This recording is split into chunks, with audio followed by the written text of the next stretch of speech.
Good morning, everybody, and thanks for being here this morning. As you know, on March 22nd, Special Counsel Robert Mueller concluded his investigation into matters related to Russian attempts to interfere in our 2016 presidential election, and he submitted his confidential report to me pursuant to department regulations. As I said during my Senate confirmation hearing and since, I'm committed to ensuring the greatest degree possible of transparency concerning the Special Counsel's investigation, consistent with the law. At 11 this morning, I'm going to transmit copies of the public version of the Special Counsel's report to the chairman and ranking members of the Senate and House Judiciary Committees.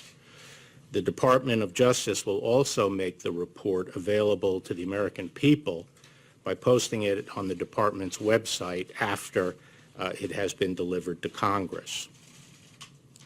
I'd like to make a few comments today on the report. Before I do that, I want to thank Deputy Attorney General Rod Rosenstein for joining me here today and for his assistance and counsel throughout this process.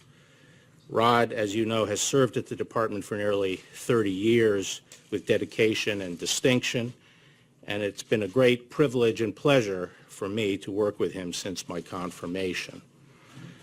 He had well-deserved plans to step back from public service that were interrupted by my asking him to help in my transition.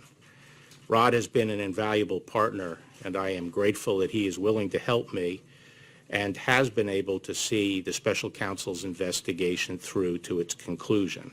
Thanks, Rod. Thank you. Yeah. I'd also like to thank Special Counsel Robert Mueller for his service and the thoroughness of his investigation, particularly his work exposing the nature of Russia's attempts to interfere in our electoral process. As you know, one of the primary purposes of the Special Counsel's investigation was to determine whether President Trump's campaign or any individual associated with it conspired or coordinated with the Russian government to interfere in the 2016 election. Volume 1 of the Special Counsel's report describes the results of that investigation. As you will see, the Special Counsel's report states that his, quote, investigation did not establish that members of the Trump campaign conspired or coordinated with the Russian government in its election interference activities. I am sure that all Americans share my concern about the efforts of the Russian government to interfere in our presidential election.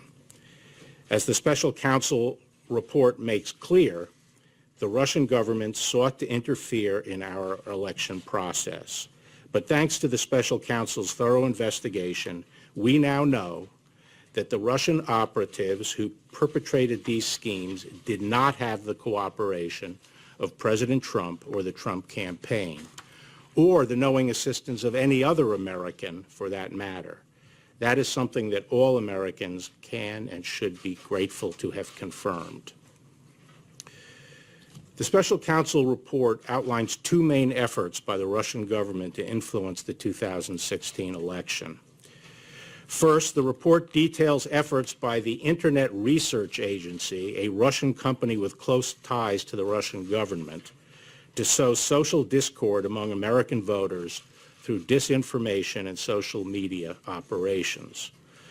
Following a thorough investigation of this disinformation campaign, the Special Counsel brought charges in federal court against several Russian nationals and entities for their respective roles in this scheme.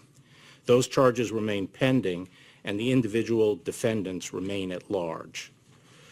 But the Special Counsel found no evidence that any American, including anyone associated with the Trump campaign, conspired or coordinated with the Russian government or the IRA in this illegal scheme.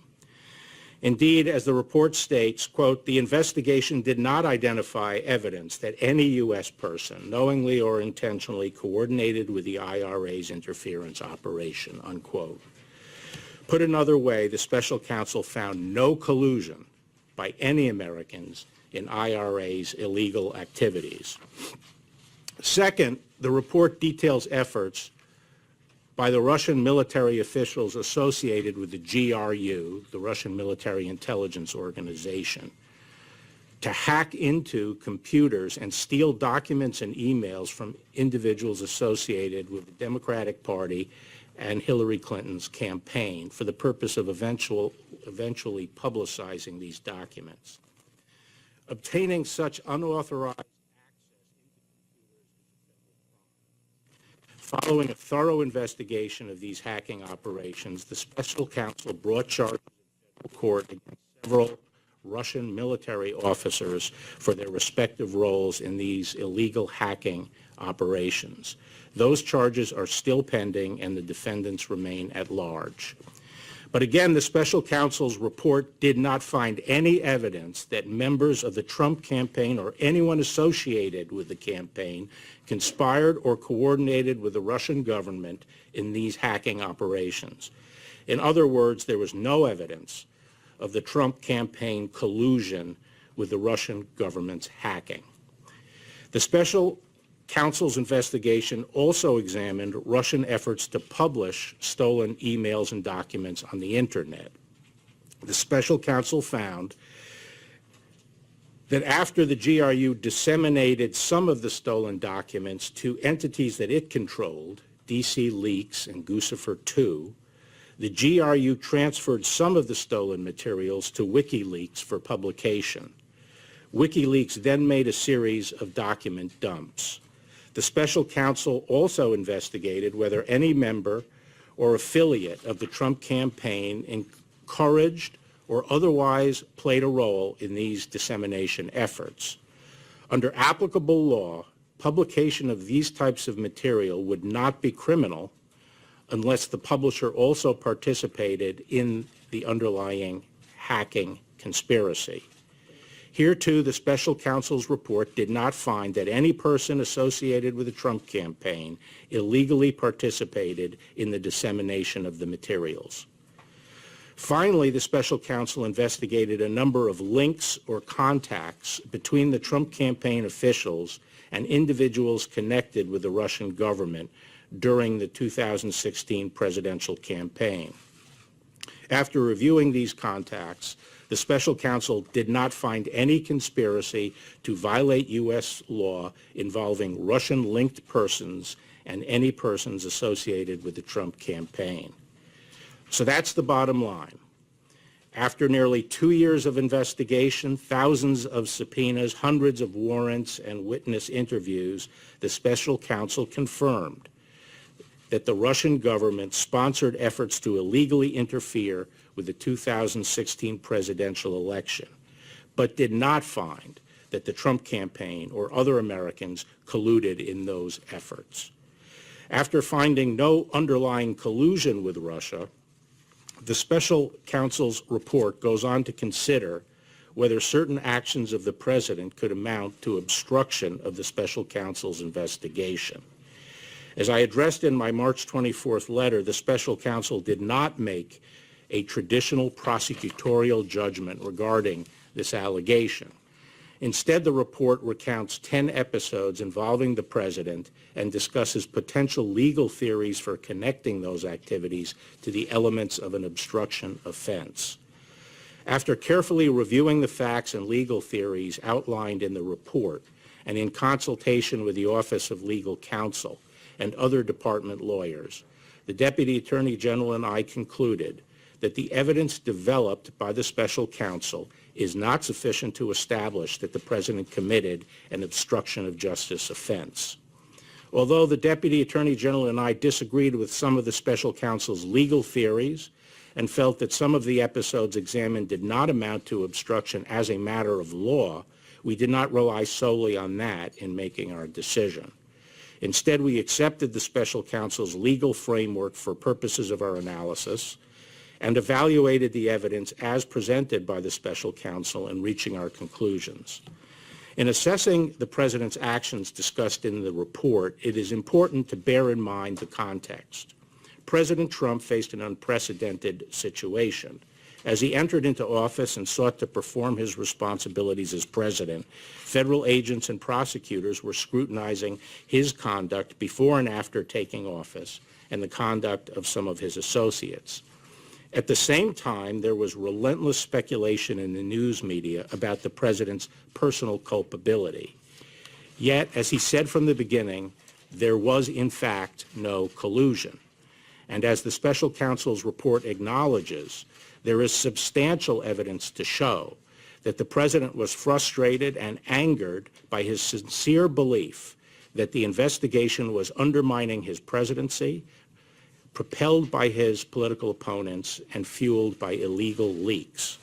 Nonetheless, the White House fully cooperated with the special counsel's investigation, providing unfettered access to campaign and White House documents, directing senior aides to testify freely, and asserting no privilege claims. And at the same time, the president took no act that in fact deprived the special counsel of the documents and witnesses necessary to complete his investigation. Apart from whether the acts were obstructive, this evidence of non-corrupt motives weighs heavily against any allegation that the president had a corrupt intent to obstruct the investigation. Now, before I take questions, I want to address a few aspects of the process for producing the public report that I am releasing today. As I said several times, the report contains limited redactions related to 4 categories of information. To ensure as much transparency as possible, those redactions have been clearly labeled so that the readers can tell which redactions correspond to which categories. Now, to recall, those categories are 6E material, grand jury material, information that the IC believes would disclose sources and methods, information that would impair the investigation and prosecution of other cases that are underway, and finally, information that implicates the privacy and reputational interests of peripheral third parties. As you will see, most of the redactions were compelled by the need to prevent harm to ongoing matters and to comply with court orders prohibiting the public disclosure of information bearing on ongoing investigations and criminal cases, such as the IRA case and the Roger Stone case. These redactions were applied by Department of Justice attorneys working closely together with attorneys from the special counsel's office, as well as the intelligence community, and prosecutors are handling the ongoing cases. The redactions are their work product. No redactions done by anybody outside this group. There were no redactions done by anybody outside this group. No one outside this group proposed any redactions, and no one outside the department has seen the unredacted report, with the exception of certain sections that were made available to IC, the intelligence community, for their advice on protecting intelligence sources and methods. Consistent with longstanding executive branch practice, the decision whether to assert executive privilege over any portion of the report rested with the President of the United States. Because the White House had voluntarily cooperated with the special counsel, significant portions of the report contained material over which the President could have asserted privilege, and he would have been well within his rights to do so.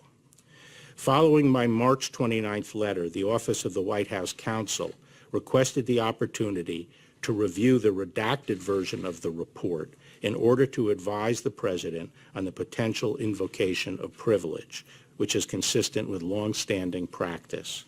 Following that review, the President confirmed that in the interest of transparency and full disclosure to the American people, he would not assert privilege over the special counsel's report. Accordingly, the public report I am releasing today contains redactions only for the 4 categories that I previously outlined, and no material has been redacted based on executive privilege. In addition, earlier this week, the President's personal counsel requested and was given the opportunity to read a final version of the redacted report before it was publicly released.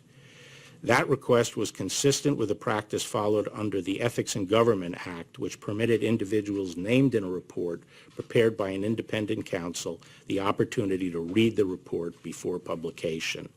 The President's personal lawyers were not permitted to make and did not request any redactions. In addition to making the redacted report public, we are also working with Congress to accommodate their legitimate oversight interests with respect to the special counsel's investigation. We have been consulting with Chairman Graham and Chairman Nadler through this process, and we will continue to do so. Given the limited nature of the redactions, I believe that the publicly released report will allow every American to understand the results of the special counsel's investigation.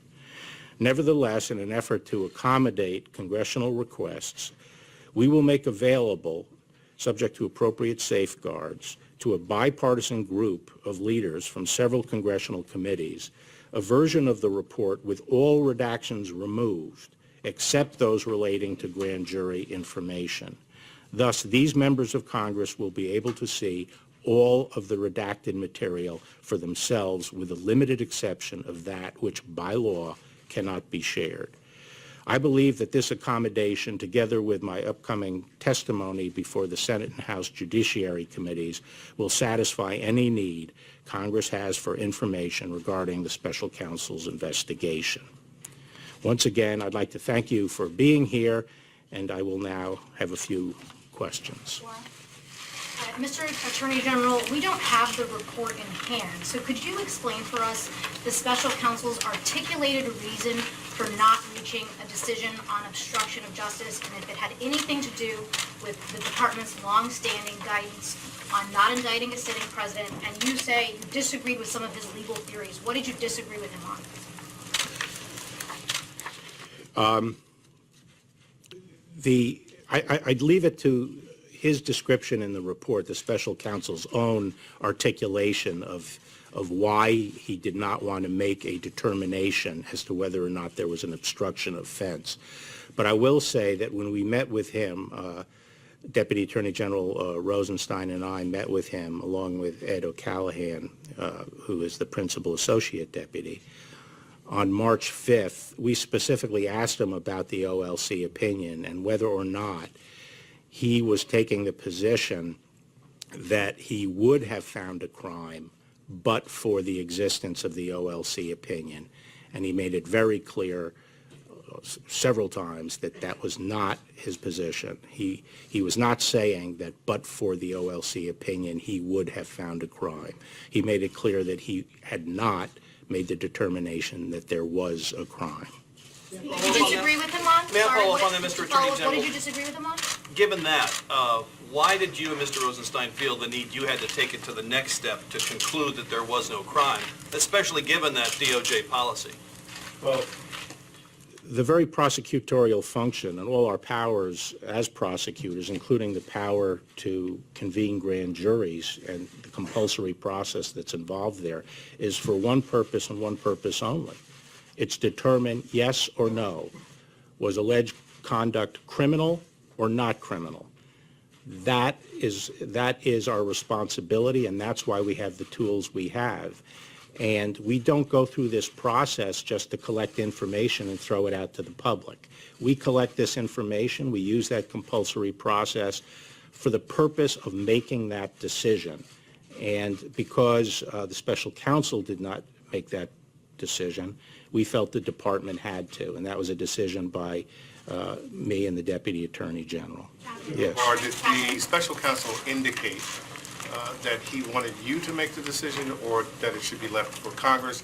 And also, how do you respond to criticism you're receiving from congressional Democrats that you're acting more as an attorney for the president rather than as the chief law enforcement officer? Well, Special Counsel Mueller did not indicate that his purpose was to leave the decision to Congress. I hope that was not his view, since we don't convene grand juries and conduct criminal investigations for that purpose.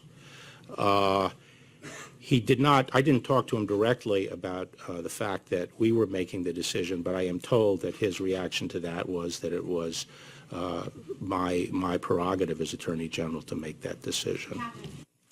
Attorney General Barr, Catherine here at Fox News. Hi there. Is there anything you can share today about your review of the genesis of the Russia investigation and whether assets have been provided to investigate?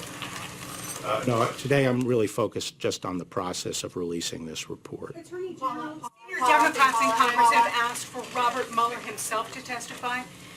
Robert Mueller remains a Justice Department employee as of this moment. Will you permit him to testify publicly to Congress? I have no objection to Bob Mueller personally testifying.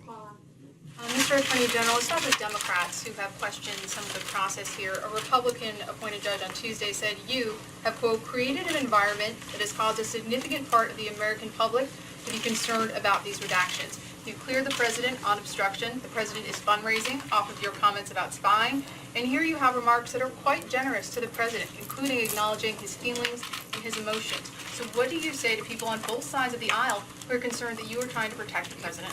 Well, actually, the statements about his sincere beliefs are recognized in the report, that there was substantial evidence for that. So I'm not sure what your basis is for saying that I'm being generous to the president. You face an unprecedented situation. It just seems like there's a lot of effort to go out of your way to acknowledge how this. Well, is there another precedent for it? No, but it's unusual. Okay, so that- unprecedented is an accurate description, isn't it? Yes, but Okay. what do you say to people who are concerned that you're trying to protect the president? Eric?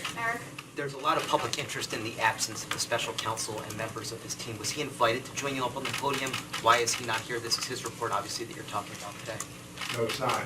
It's a report he did for me as the Attorney General. He is required under the regulation to provide me with a confidential report. I'm here to discuss my response to that report and my decision, entirely discretionary, to make it public, since these reports are not supposed to be made public. That's what I'm here to discuss. Impropriety for you to come out and sort of what appears to be sort of spinning the report before the public gets a chance to read it? Okay, thank you very much. Thank you.